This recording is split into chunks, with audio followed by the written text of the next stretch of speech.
Welcome to Cake and Courage. I am Colleen Howard, the host of Cake and Courage. This is Evie, our little mascot. She can smell the cake. She has never been this interested in cake, so I cannot wait to show you. She's licking her lips. What cake we will be trying today. If you are new here, please like, follow, subscribe, and give us a 5-star review if you want to see more content like this. I would greatly appreciate it, and so would sweet little Evie over here as well. Today we will be going into the history of cake. Why did I name this podcast Cake and Courage? Why does cake mean so much to me? We're going to dive right into it. And we're also going to try Muddy's Bake Shop. Muddy's is a Memphis bake shop. Evie, you can see her ear. She is so interested in the smell of these. So I'm really excited to dive into these once we get a little bit more into the podcast. And I honestly forgot what flavors I got. So I don't know what flavors we're going to try. I'm going to do my best to remember them so I can tell you which flavors, if you are in Memphis, Tennessee, for you to try. Let's jump into why is cake so important to me, to the point where it is in the name of the podcast, Cake and Courage. Not only do I absolutely love to eat cake, but cake is always present at special moments in our lives. Any type of celebration, happy moment, there's normally cake. And sometimes it's one of my most favorite parts of those celebrations. And sometimes I prefer to go just for the cake. You don't want to see people and socialize, but cake has always been a really big part of my life. So why cake? Why does cake always show up at the big moments of our lives? Birthdays, graduations, weddings, you name it. Cake is always there. Not only does cake taste delicious, and there's so many combinations. The variety of cake is endless, and there's always more cake. There's cake TV shows. There's cake pretty much on every corner of a street you go on, whether it is a bakery or mom and pop shop or a fast food place that offers some type of cake, or even a grocery store that has cake. Cake is normally pretty easy to get, but it's really always around. I have some really great memories of cake. I can remember cakes that are really incredible at friends' weddings when they had their cake and then the groom's cake. But I remember my first cake memory pretty vividly. My mom and I think some of her friends, but really my mom, made this amazing Barbie birthday cake for me. No idea how old I was, but they took a Pampered Chef mixing bowl, filled it with cake mix, popped the Barbie in, or maybe the Barbie came afterwards. They baked that, flipped it upside down, maybe then stuck the Barbie in, and decorated the cake in the shape of a bowl like it was Barbie's dress. And it was incredible. Still one of my favorite cakes to this day. Was it hard to cut? Yes, but it looked so cool, and they worked so hard to make it because they knew I was gonna love it. Yes, they did. And do I still love it to this day at almost 30 years old? Yes, I absolutely do. Cake is so important because it's, of course, there in those big times. But what's really important about cake to me is the community of people that is around when you're enjoying cake. Yes, you could be like me and eat cake solo, which I do often, and I can't wait to get into Muddy's Bake Shop flavors, but cake is community to me. And that's why I'm so excited to get into a little bit more of the history of cake. So let's dive into the history of cake. Ancient beginnings. So let's think a long, long, long time ago. Honey cakes were really big in Egypt. Rome had sweetbreads. So that makes me kind of think that even though the Bible really doesn't talk a lot about cakes, that maybe Jesus was eating a honey cake. Not really sure what that is. All I know is like honey buns, but I'm interested to see what a honey cake is. In the Middle Ages, cake was a luxury used for feast and rituals. Industrial Revolution, the rise of accessible cake like baking powder and ovens, people could bake way more often. And then modern day, there's box mixes, Pinterest perfect cakes, viral trends, and there's different meanings for different cakes for pretty much everything. So I've got some notes here that I think are worth sharing just to kind of really like wrap our mind around all the different ways there is cake and ways to do cake and ways to eat cakes and people to eat cakes with. So birthdays, of course, the centerpiece of a party with candles symbolizing the wishes or the milestone. Wedding cakes, multi-tiered, often elaborate, cutting the cake together symbolizes the couple's first act of unity. Oh, I love it. Then, of course, with wedding cakes, you save the top tier of the wedding cake in your freezer for the whole 12 months. Then you're supposed to thaw it and eat it on your one year anniversary. We did that. Would not recommend, but it was still a really fun memory. And we took our top tier of our wedding cake to Gatlinburg, which is where we celebrated our 1 year anniversary.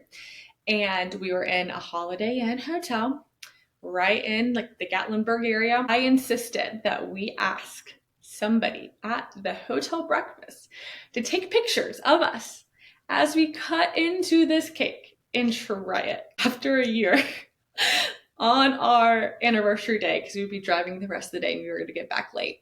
So the sweet man did, and he captured every single look on our face, from the excitement to putting our fork into the cake to tasting the cake, and it captured all of our thoughts, and they were not good. It did not taste good. It was freezer burnt.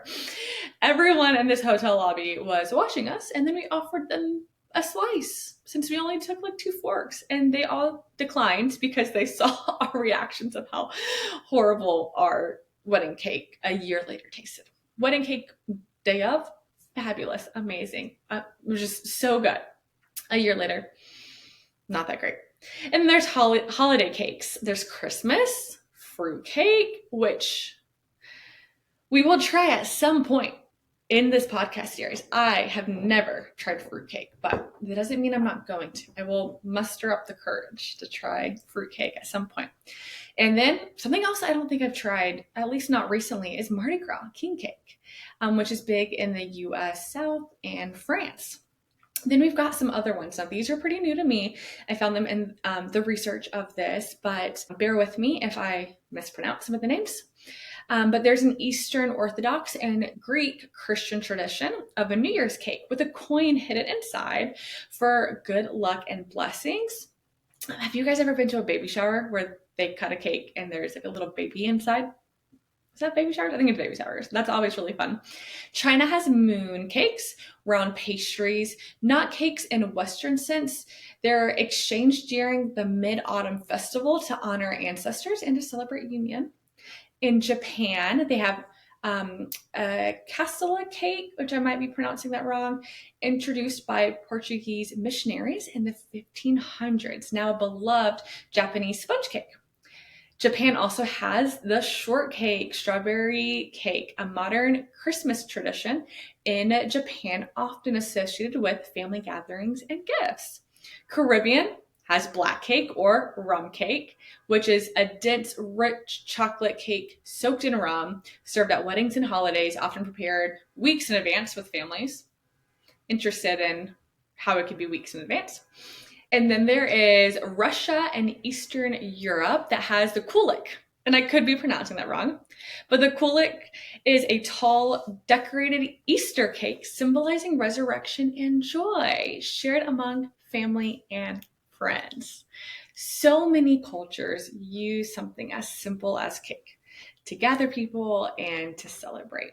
And as somebody who has gone through a lot of hard seasons and moved and built communities, I can tell you firsthand experience of how important it is to have family close by, to have friends, to have community, and to have those moments of having somebody beside you to celebrate and to go through life with. And that's what cake does. To me, cake is a form of sharing bread together, sharing joy, memories, and even grieving. A lot of time we have cake at the end of something, like the end of graduation, mourning what season you just went through and celebrating what's about to happen. Cake brings people to the table, literally and figuratively. Community is where we find connection, comfort, and courage. It reminds us that we're meant to do life together. And sometimes all it takes is a shared slice of cake to bring us together. While we're talking about cake, I also want to mention the courage it takes to bake. To have all the ingredients takes a lot of work. To take the time to know, okay, it's going to take about 30 minutes to get everything together. Okay, then you have to preheat the oven. Then you have to wait. Cake is not fast. It's not like a 10, 12-minute cookie. Cake takes time. Then it has to cool. Then you have to get the icing. And then you get to decorate it. So sometimes cake even takes some courage just to say, okay, I'm going to set aside time to be creative and to bake a cake. And then there's the time and the courage of giving a cake. Whether you are surprising somebody, you're designing it yourself and baking it yourself, or you're using a local bakery to give something to a friend, it takes courage sometimes to show up with something in your hand and to give it to somebody as a gift, to say, hey, I'm a part of your community. I'm here to celebrate or to grieve with you. Here's some cake. Here's a little bit of joy in a hard time, or here's a little bit of extra joy to celebrate your good times. Cake is such a good thing to simply pick up, put, and take to a friend. I do have a little bit of a funny story. In college, we try to do a really good job of celebrating all of our friends' birthdays. And there was a season where I was kind of getting everyone's cake, of course, because I love cakes and I'm very type A. And then it got to like the last birthday. And I was like, you know what? Can someone else please order the cake? Like I'll do this other stuff, but can someone else really take charge of this cake? They call, order the cake. And I'm like, cool, let's go pick it up. They pick up the cake. And the cake artist wrote with their icing what they thought was communicated over the phone, which was happy birthday to the person's name. And the cake was for my roommate, Jess. The cake we got said, happy birthday, Jeff. Jeff, not Jess, as in Jessica. So for her birthday, unfortunately, she did not get the picture perfect cake with her name on it, but we've got a funny story, and maybe that's why I'm a little bit of a control freak. But cakes are so good, whether they turn out perfect or they don't, and it's a memory to be shared. Cake is community. Cake isn't just dessert. It's a thread through history, woven with love and with courage. Let's dive into some cupcakes. As you can see, I'm super comfy on my couch. Evie is over there asleep. It smells so good. Oh, and here she comes. Okay. Oh gosh, I hate that I forgot what. Look at those cupcakes. Okay. I know we got a plain Jane. That one is a grasshopper, red velvet. I don't know, lemon zinger? Oh, I hate that I don't know all of them. Okay, I want to start the grasshopper. And I'm just going to do a bite of all of these and, of course, share with my neighbors. Look at that pretty green. I'm like really, oh, and the little wedding cake sprinkles on top. Okay, that was incredible. The icing, that is like the lightest bite of cake I've ever had in my life. I'm absolutely shocked.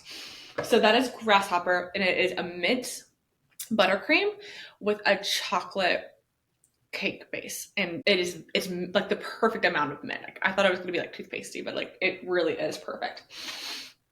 Wow. Okay. Now I'm gonna go into, this is the lemon zinger, which one, piping is beautiful. So I've been in Memphis a minute, not a full year.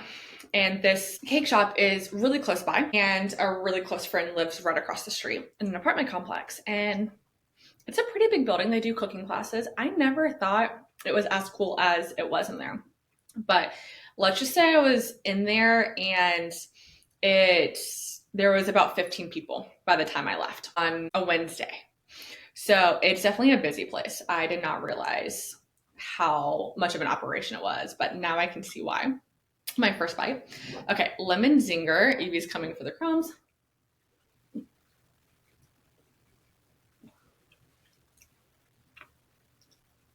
Okay, again.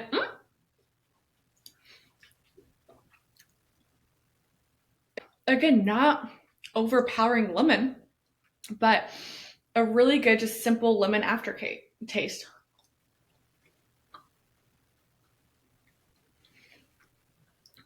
The cupcake is really interesting, and how the different flavors, which of course are different recipes, have different textures. But that was really good. Very springy, appropriate for like a breakfast cupcake. Okay, let me get a sip of water, and we got 4 more to try. Oh my goodness. I'm like kind of mad it took so long for me to try this bakery. Okay, so I think this is chocolate on chocolate. Yeah, that looks so good. I wonder how they get the icing dolloped like this. And I love the little kiss sprinkles. Oh, it's gotta be a piping back, right? Okay. Oh, look at that bite. I'm obsessed. That frosting is, wow. Wow.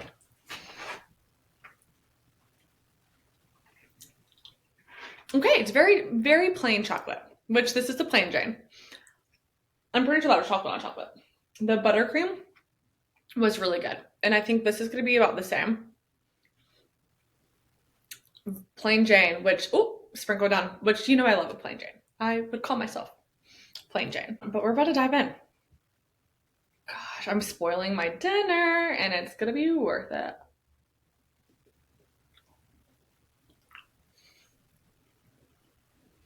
I love a plain Jane.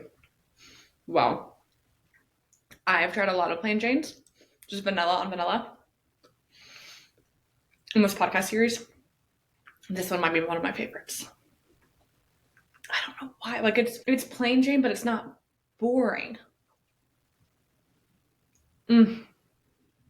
The icing thickness, how it stands up like that, I'm obsessed with. Really, really, really, really cool. Okay. Eating cupcakes, I always try to make it not messy. Somehow it always gets messy. I wish I remembered this last one. Okay, we're gonna say red velvet for the last, but look at how elegant this cupcake looks. This is giving me Saturday morning brunch. Again, no clue what this is. I'm hoping my taste buds know. I remember looking at their menu options of flavors and thinking, that'll be interesting. Not one time did I think, I should remember that, because what is that little jelly on top? I'm so intrigued. I love the variety of cupcakes.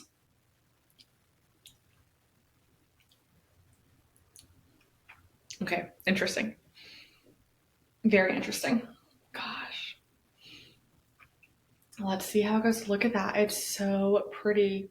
It's giving baby shower, bridal shower, engagement party, retirement party.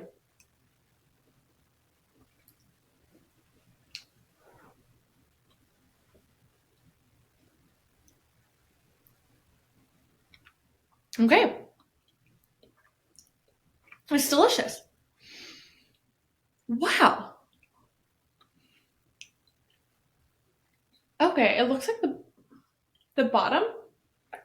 Oh, I think the inside has that jelly.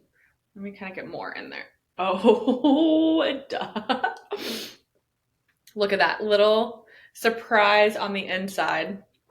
Oh, this is a beautiful cupcake. There it is. Okay, it's really good. Oh my gosh. I still don't know what flavor to call it, but it's very light and it's so tasteful. like a happy Saturday morning with the birds singing is like what this tastes like to me. Oh my gosh. I want to eat all of that, but I also want everyone I'm going to see later today to also enjoy how amazing that is. Okay, last one, best one. And that is the good old red velvet. Look at how cute and dainty she is. Very simple. I like that this bakery doesn't do anything like super duper fancy with the paper. The box is really simple. Looks like they stamp it themselves, but the quality really does seem like it is in the flavor of the cupcakes. So hopefully I don't jinx it with this red velvet. Red velvet seems really hard to mess up.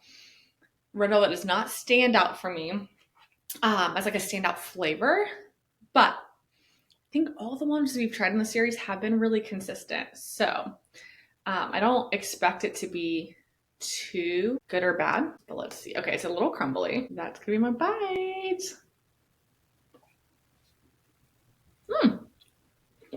Basic red velvet.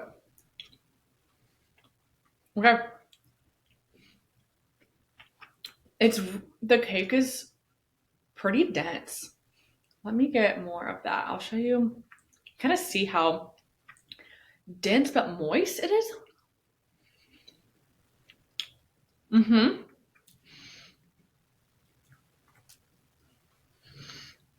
You see like the color that's a little different. And in the middle is more, it looks like a little different shade of a color maybe. Maybe I'm going crazy. Maybe it's the lighting, but this is a really good cupcake. It's kind of more of like a pound cakey to me. Really, really dense but moist. Let me try. Icing is not too overwhelming one way or the other. I'm so sorry. I don't have the name of the special flavor one, but here again, after I've dug a fork into it, that's what we're looking like. I am really impressed with this bake shop. I would highly recommend trying it if you haven't already. And inside was just super cute. They also have a window for pickup. So I think if you wanted to go in, like I did, like just pick up, you can, or if you want to order online or call in and they can have it ready for you at the window. It also looked like they had some really cute classes where you can learn how to make things yourself. And they had some really great other options like pies and quiches and key lime pie, which is what I have for Adam. As we wrap up, I want to thank you so much for listening and encouraging me through this journey of cake and courage. I do have a little challenge for you. My challenge for you is sometime within the next 24 or 48 hours, make a plan of someone that you think could use encouragement. Either somebody that's going through something hard, somebody that has a big life event happening, whether it's exciting or scary for them, or somebody who is grieving. Take the time to make them a cake, or simply go pick up a cake or cupcakes or cookie cake and take it to them and let them know you're thinking about them. Let them know that you are a part of their community, that you can be trusted, that you're there for them no matter what, that you love them enough just to pop by with a cake. Community is everything. And we get to choose to be an active part in the people's lives that are close around us. Cake is such an easy and available thing of a way just to say, you're not alone and I love you. Tomorrow, I'm taking cake to a nonprofit just to let them know I see them. The work that they do is important. The families that they touch are important, and their hard work does not go unnoticed. Will you have the courage to join me and take cake to somebody that you love to remind them that you're a part of their community? You love them and you've got the courage to take time out of your schedule to do something a little uncomfortable to let people know that they're important. Thank you so much for tuning in to another solo episode of Cake and Courage. Remember, Joshua 1:9, be strong and courageous, for the Lord your God is with you wherever you go.